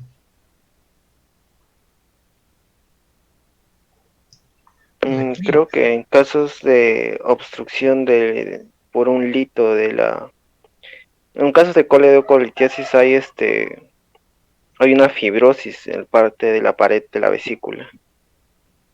Por eso es que ¿no? no se dilata como en caso Correcto, de hasta una ahí estamos neoplastia. bien. Hay una fibrosis, o sea, es una vesícula que no se dilata cuando tenemos cálculos en colegio. ¿Y por qué no se dilata la pared de la vesícula si el cálculo está acá? Por una razón. Los cálculos del colédoco muchas veces es una sola enfermedad de cálculos en la vesícula y cálculos en el colédoco. Es un paciente que tiene lo que se llama bilis litogénica y son cálculos muchas veces que han salido de la vesícula y se han alojado en el colédoco y después han crecido y han obstruido. Pero este paciente además primariamente tenía cálculos en la vesícula y por tanto tenía ya una enfermedad de la vesícula. Y ustedes vieron la primera foto cuando comenzamos a hablar sobre cáncer de vesícula, que en los pacientes que tienen piedras en la vesícula se vuelve escleroatrófica, como dice su compañero, se vuelve engrosada y ya no tiene elasticidad. A diferencia de un paciente que nunca tuvo cálculos en la vesícula, nunca tuvo cálculos en el colédoco, pero tiene una obstrucción de la cabeza del páncreas, rápidamente se va a dilatar la vesícula. Y eso es lo que hace que uno pueda hacer el diagnóstico simplemente con la mano, tocando la vesícula, que es un órgano como un remitente cuando crece, que normalmente no se palpa la vesícula, que no la van a palpar ustedes cuando el paciente está con colecitis aguda porque no se deja ni tocar el paciente, y que no la van a palpar cuando el paciente tiene colecitis crónica porque ya está engrosada. ¿Y cómo se palpa? Se palpa, ustedes han visto los globos de carnaval, que los globos de agua, y ustedes pueden hundir un poquito el dedo porque el globo está lleno de agua. Eso es la sensación de una vesícula que se pueda palpar. Entonces, cuando ustedes tengan paciente ictérico y la vesícula la palpen, altamente sospechoso de que este paciente tenga esa ictericia debido a un problema maligno, o cáncer de cabeza de páncreas o cáncer de la vía biliar. El diagnóstico. ¿Cómo nos ayuda el hemograma? Muy poco, pero sí puede haber una hemoglobina baja. En estos pacientes comen mal, el duodeno está alterado, no se absorbe el fierro, tienen una anemia a veces 10, 19, 10.5 de tipo microcítica, falta de absorción de fierro, sobre todo comen muy mal. Aumenta la velocidad de sedimentación y la proteína C reactiva, es precoz, pero es inespecífico.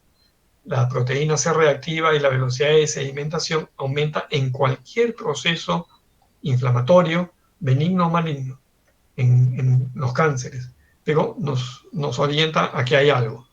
No es específico, pero sí es sensible. Las amilasas casi nunca están ni altas ni bajas, no nos ayuda a gran cosa. Lo que nos ayuda, sí, es cuando pedimos bioquímica hepática, o sea, el perfil hepático, van a estar aumentadas las dos enzimas de colestasis, la fosfatasa alcalina y la gamma-glutamina transferidasa. Definitivamente aumentan. Y cuando hay el cáncer está en cabeza de páncreas, aumentan las bilirrubinas. Y como dijimos, aumenta la bilirrubina total a predominio directo. Por lo tanto, el paciente además tiene coluria y muchas veces tiene hasta acolia, porque la bilis no llega al intestino y las heces no tienen con quién teñirse, son blancas o amarillentas. Acá sí nos ayuda el marcador tumoral CA19-9, su valor de corte normal es 37, pero si ustedes tienen un paciente que tiene 200 o 300 de marcador tumoral, o sea, por encima de los 37, 200 o 300 y 400 puede aumentar, es muy sugestivo de cáncer de cabeza de páncreas en general. La sensibilidad es alta, llega hasta el 90% y también tiene alta especificidad, ¿no? Hay falsos positivos en los colangiocarcinomas, pero también es un cáncer, pero también hay en enfermedades benignas como la pancreatitis crónica y la colangitis, pueden aumentar el marcador tumoral CA19-9 y no son indicadores en ese momento de un cáncer de páncreas, sino son que este paciente tiene una pancreatitis. Por lo tanto, ayuda junto con todos los demás exámenes, pero sobre todo los exámenes de tipo imágenes. Nos ayuda, ya no usamos la radiografía, antes usaba la radiografía para ver que estaba dilatado el duodeno. Hoy en día tenemos la ecografía que nos ayuda no mucho para cáncer de páncreas. Probablemente el que más nos ayude es la tomografía. La tomografía axial computarizada de páncreas es de una enorme ayuda. La colangiopancreato-resonancia magnético-nuclear nos ayuda, pero es más costosa, pero es buena. Y yo les diría que con una buena tomografía ustedes pueden hacer el diagnóstico. Y los métodos invasivos, pero que más que todo se usan para lo que es paliativos, para métodos paliativos terapéuticos, es la CEPRE y la CTPH. Acá tendríamos que agregar que nos va a ayudar mucho lo que es la ecoendoscopía, lo que les contaba, que es un ecógrafo en la punta del endoscopio, que es un método semi-invasivo, pero podemos hacer biopsias tranquilamente. Acá tienen ustedes tomografías donde se ve dilatación del Wilson, está tremendamente dilatado por un tumor en la cabeza de páncreas. Lo mismo acá, tumor en la cabeza de páncreas. Esto es una colangiopancreato donde se ve gran dilatación del colédoco. El colédoco mide 6 milímetros, 7 milímetros, acá mide probablemente unos 25 milímetros. Se ha dilatado porque hay una obstrucción maligna y se dilatan las intrahepáticas también. Este es el mismo caso. Acá hay que colocarle una guía para colocar un stent, como vimos igualito en el video. Colocar un stent cuando es paliativo, cuando ya no es quirúrgico el paciente. Acá también pueden ver ustedes metástasis de un tumor de páncreas y compromiso, dilatación tremenda de todo el Wilson por un tumor en la cabeza de páncreas. El tratamiento curativo, solamente 25% de los pacientes que se les diagnostica, de cada 4, 1 puede ser operado. Ese 1 tiene que no tener metástasis a distancia, no tener ascitis, no tener un tumor inoperable, no haberse comprometido la vena porta, la vena cava, que están tan cerca, para poder resecar ese tumor. Si el tumor ha comprometido, tiene metástasis o ha comprometido a la arteria, a las arterias que pasan por ahí, a las venas que pasan por ahí, sobre todo la porta, más de la mitad, más del 25%, ya la tocó, ese paciente se convierte en inoperable. Curativo, la resección de Whipple, que es una cirugía muy, muy especializada, muy difícil, muy laboriosa, no baja de 10 horas una operación de Whipple. Y los métodos paliativos son la colocación de prótesis, como acabamos de ver, plástico o metálico, por CEPRE o por radiología intervencionista, que se llama colangio transvaríato hepática. Y paliativo también es el bloqueo de los nervios del plexo celíaco para disminuir el dolor, que se puede hacer no de la manera menos invasiva con ecoendoscopía, o a veces se hacía, ya no se hace con cirugía. Ahora lo que se hace es a través del ecoendoscopio. Esto es para que tengan una idea de lo que es la operación de Whipple. Si el tumor está acá, no podemos nosotros, como les decía, sacar el tumor, la cabeza de páncreas, sin sacar el duodeno. Hay que sacar el duodeno. Hay que sacar toda esta parte del duodeno. Entonces tenemos después que reconstruir al paciente. Como han cortado el colédoco se queda al aire, se saca la vesícula y se sube un asa intestinal y se une al estómago y se une el asa intestinal al páncreas, porque el páncreas tiene que seguir produciendo la bilis, la secreción pancreática, y va a ir entonces hacia una asa intestinal que se ha levantado. A esa asa intestinal hay que unirle el colédoco que se ha cortado y luego hay que restituir el tránsito digestivo, ¿no? Hay que restituir el tránsito para que el paciente pueda comer, va a ser en el estómago, va a pasar de frente al intestino, ya no va a haber duodeno, y también el asa intestinal tiene que ser colocada junto al páncreas para que la secreción pancreática, al cortar acá, salga hacia el intestino. Es toda una reconstrucción. Esto decirlo es fácil, pero hacerlo es muy complejo y lo hace gente que es muy experta, y es una operación llena de complicaciones, pero que es curativa cuando sale bien la operación y el paciente es un candidato. Quiere decir que es un candidato cuando no tiene metástasis, cuando no ha comprometido a los grandes vasos, cuando no tiene mucha edad el paciente como para aguantar una operación de aproximadamente 10 horas en el quirófano con anestesia. Ok, hasta ahí vamos entonces con lo que es la lección de hoy día, los cánceres de vesícula, de vía biliar y de páncreas, siendo el más frecuente y el más, que más cuidado hay que tenerle el cáncer de páncreas. Luego el cáncer de vía biliar, que ha aumentado también en los últimos tiempos, y el de la vesícula, que es el menos frecuente. Más frecuente el cáncer de vesícula en mujer y cáncer de cabeza de páncreas y de vía biliar en varones. Preguntas, muchachos.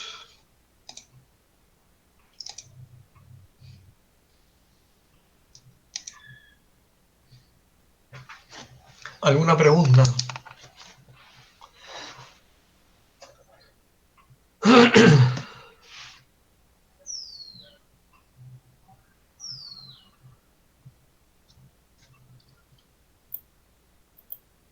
Doctor, Sí.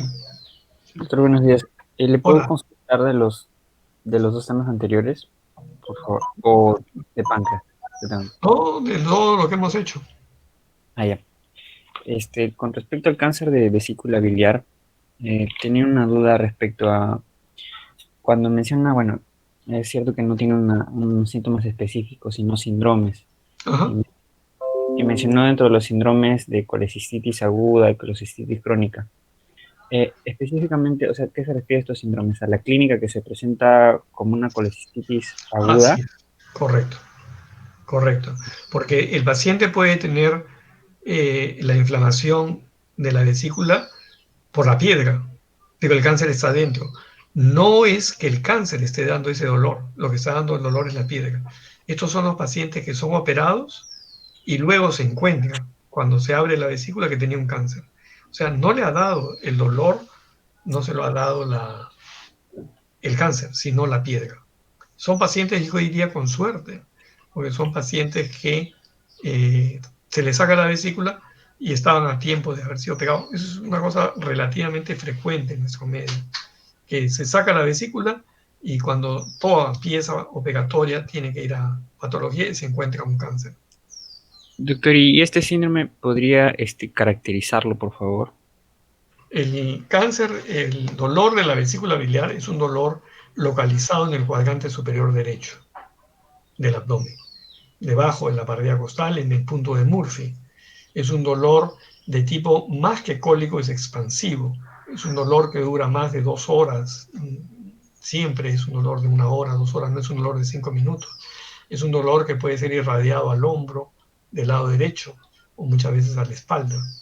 Es un dolor que se exacerba cuando el paciente come o después de haber comido muchas veces comida copiosa. Es un dolor que no tiene una verdadera posición antálgica y existe en la colestitis aguda un signo que es el signo de Murphy, en el punto de Murphy, que da dolor cuando el paciente toma aire en el momento que ustedes están tocándolo o cerca de la vesícula. Esas son las características de una colecistitis aguda. De una colecistitis crónica son pacientes que tienen dolor cada vez que comen grasas, tienen una mala digestión, pacientes que comen y están eructando, dicen no me pasa la comida. Son pacientes porque su vesícula no funciona, la vesícula está escleroatrófica, ¿no? Entonces, esos son los signos de litiasis vesicular aguda o crónica. Solamente que esto va a durar pues muchas veces en episodios. Terminó pegándose el paciente y resulta que tenía cáncer a la vesícula. No dio el cáncer los síntomas, sino las piedras que tenía. ¿Y cómo, Ahora, bueno, es muy frecuente, ¿no? ¿Y cómo diferenciar esto? Ya que estoy en clase te llamo después. ¿Sí me decía? ¿Y cómo diferenciarlo con lo que se denomina el cólico biliar, doctor? Es que el cólico biliar es una mala palabra. No existe el cólico biliar. Por costumbre se dice cólico biliar y en realidad es el dolor de vesícula, no es cólico, es un dolor expansivo. Es un dolor como si el paciente dice, tengo un puño adentro. El cólico usualmente es un dolor que va y viene, es como si le torcieran algo a uno ahí. Sube el dolor, baja, sube, baja porque, por el perisaltismo. En la vesícula no, el dolor es un dolor constante, expansivo, lineal, que cada vez aumenta más y que dura horas. Pasa solo cuando se desinflama o pasa cuando le dan ustedes analgésicos al paciente, porque la piedra se ha atorado en el bacinete, se ha atorado a la salida del cístico. Llega el momento en que la vesícula se desinflama un poco, se desinflama el bacinete y cae la piedra otra vez a la vesícula, entonces pasa el dolor. Ah, ok, doctor. Mencioné que, bueno, a veces al presentarse estos cólicos y se extrae justamente la vesícula, se envía anatomía patológica para estudiarlo. En Toda este pieza caso, operatoria se ujú, va a anatomía patológica, toda, toda. A y en ustedes les caso sacan de, hasta un lunar y se va a anatomía patológica. y en caso de encontrar ahí un cáncer, se tienen que explorar los demás órganos para ver si ha hecho metástasis o... Por lo general, el patólogo nos va a decir hasta cuál es la profundidad. Si la profundidad comprometía solamente la mucosa, ese paciente está curado, que es la mayoría de veces, solamente la mucosa. Pero si el patólogo nos dice que la invasión es hasta la serosa, ese paciente tiene que ser observado. ¿Por qué? Porque la serosa está en contacto con el hígado. Entonces, ese paciente hay que hacerle pruebas hepáticas, ese paciente hay que hacerle tomografías para ver si no se comprometió el hígado. Ah, ya, sí, porque había mencionado que justamente estos pacientes que tienen, que se les diagnostica cáncer, se le hace una tipificación a través de imágenes. Y mi pregunta era, ¿a través de qué tipo de imágenes? ¿Una econdoscopía o basta con la ecografía? No, una ecografía, si yo tengo un paciente que tiene una ecografía y tiene solamente litiasis, no le pido nada más, lo hago pegar al paciente y el patólogo me va a decir si tenía o no tenía además un cáncer. Si el patólogo me dice que el cáncer sí tenía, pero era solamente mucoso, no es preocupante. Ahora, el 99% de las vesículas que se sacan no tienen cáncer, solamente es un hallazgo. Si el patólogo me dice que está comprometida hasta la serosa y sobrepasa la serosa, me pongo en alerta. Tengo que mandarlo al oncólogo, hay que hacerle tomografías especializadas para ver si no había algo en el hígado, hacer un seguimiento a este paciente si no tiene nada ahí durante 3 meses, marcadores tumorales. O sea, hay que hacer un seguimiento al paciente que ya atravesó la serosa. Pero si no atravesó la serosa, como es la mayoría de veces, no hay mayor preocupación.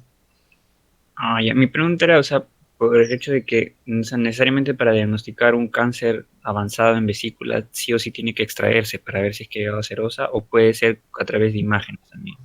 No, se puede hacer a través de imágenes. A través de imágenes se va a ver bastante bien con tomografía y la ecoendoscopía, si es que está comprometido o no el hígado. Porque hay pacientes que tienen ya comprometido el hígado, no metástasis, sino por continuidad, el hígado por continuidad se ha comprometido. Se opera a este paciente, pero se le saca todo ese pedazo de hígado. Ah, ok, doctor. Y con respecto al cáncer de vía biliar, bueno, y también en el caso del páncreas, justamente son los más frecuentes o son los únicos que son adenocarcinomas. 90% son adenocarcinomas o colangiocarcinomas. En cáncer de páncreas tienen ustedes también los insulinomas, por ejemplo, ¿no? Cuando se compromete las células que producen insulina. Son tumores endocrinos, insulinomas, que son menos del 5%.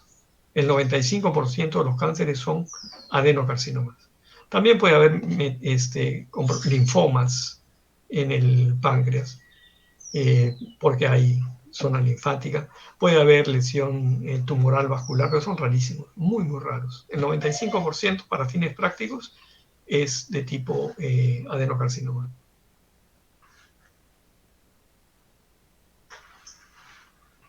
¿Ok? Ah, ok. Una última pregunta, doctor. Claro. Este, con respecto a los colangiocarcinomas, para los que son intrahepáticos, el estudio de elección es la resonancia magnética, la colangioresonancia, ¿no? La colangioresonancia y también la tomografía, las dos ayudan. Ah, ya, la tomografía también se puede Sí, visualizar. porque la tomografía ve por fuera de la vía biliar. La colangioresonancia ve lo que es la vía biliar. Ajá. Ay, ok, doctor. Muchas gracias. Ok. Muy bien, muchachos. Si no hay otra pregunta, ya van a entrar entonces a su... Creo que tienen anatomía clínico patológico, ¿no? Sí, doctor.